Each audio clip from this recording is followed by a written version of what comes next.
नमस्कार. महाराष्ट्रात आता सध्या एक मोठं प्रकरण गाजत आहे. मोठमोठ्या राजकीय नेत्यांना त्याचा हादरा बसलेला आहे. कालच महिला आयोगाच्या रुपाली चाकणकर यांनी आपला राजीनामा दिलेला आहे.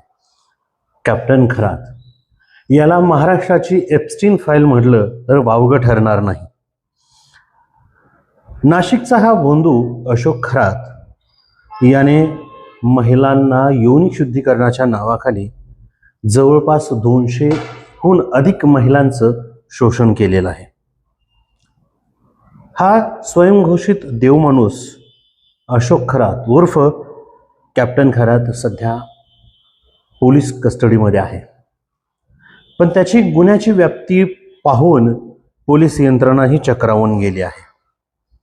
खबरदार पुढारीचे संपादक दत्तात्रेय खेमनार यांनी खरातच्या कुंडलीतील अत्यंत किळसवाणे प्रकार उघडकीस आणलेले आहेत.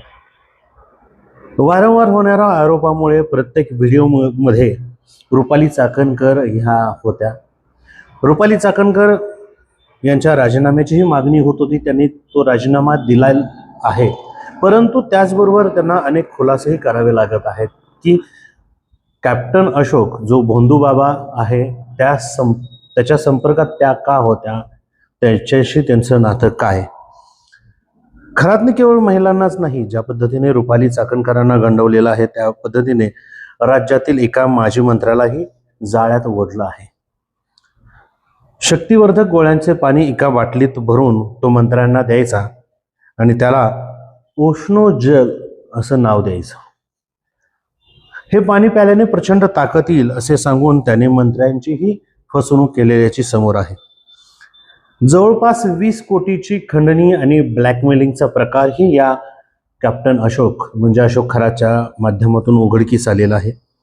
खराताने एका बड्या उद्योजकालाही यामध्ये गुंतवलेला आहे. त्या उद्योजकाचे एका महिलेसोबत संबंध जुळवून दिले आणि ती महिला गर्भवती असल्याचा बनाव रचून त्याच्याकडून 20 कोटीची खंडणी त्याने उकळली.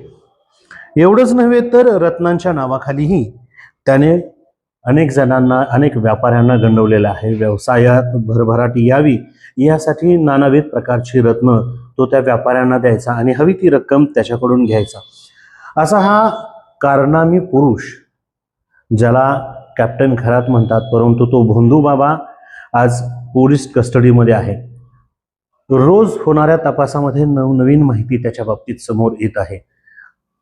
भविष्यात येणाऱ्या तपासाच्या माध्यमातून महाराष्ट्राची एप्स्टीन फाईल म्हणजेच भोंदू बाबा कॅप्टन खरात हे जर नाव समोर आलं तर आपल्यालाही नवल वाटायला नको, कारण यामध्ये राजकीय नेत्यांचे, उद्योजकांचेही हात त्याच्यामध्ये रंगलेले आहेत.